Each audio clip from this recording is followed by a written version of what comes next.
Ma mère, chers collègues, c'est moi aussi avec un plaisir non dissimulé que nous votons aujourd'hui pour la dénomination de la future médiathèque Place des Fêtes, cette médiathèque tant attendue. En juin 2019, le groupe communiste avait porté un vœu visant à donner le nom de James Baldwin à un lieu parisien. Et nous nous réjouissons que ce soit cette médiathèque qui ait été choisie. C'est un symbole fort pour notre ville et pour le 19e arrondissement. James Baldwin, homme de lettres afro-américain, qui a marqué de son empreinte la littérature contemporaine. Il nous laisse une œuvre plus que jamais d'actualité à la lumière du mouvement Black Lives Matter. Ses écrits alliant puissance narrative et analyse sans concession, explorent et dénoncent l'oppression systémique des Noirs aux États-Unis.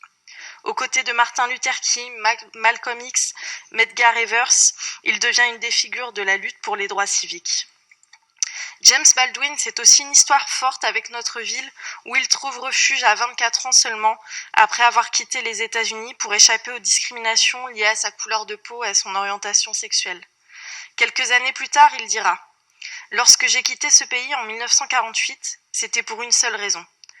J'aurais pu aussi bien aller à Hong Kong ou Tombouctou. J'ai fini dans les rues de Paris avec $40 en poche et la théorie que ça ne pourrait pas être pire que ce que j'avais vécu ici. Il est difficile de se concentrer quand on a peur du monde qui nous entoure. Mes années à Paris m'ont servi à une chose, à me libérer de cette terreur, qui n'est pas le fruit de mon imagination, mais un vrai danger inscrit sur le visage de chaque policier, de chaque patron, de tout le monde. Des mots qui résonnent très fortement dans notre actualité.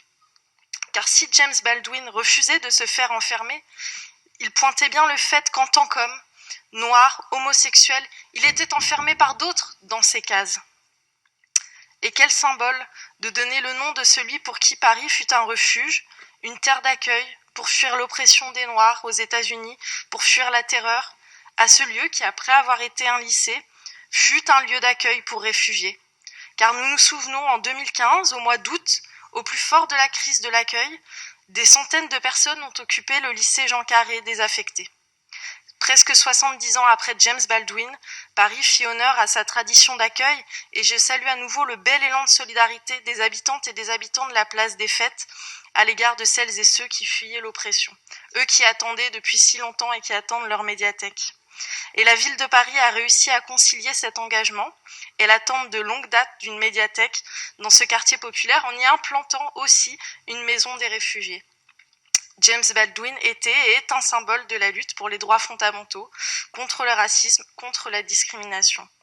Sa vie et son œuvre nous exhortent à nous défier des rôles assignés et grâce à cette dénomination, ces idées continueront d'infuser dans notre société. Nous attendons maintenant avec impatience l'ouverture de la médiathèque James Baldwin.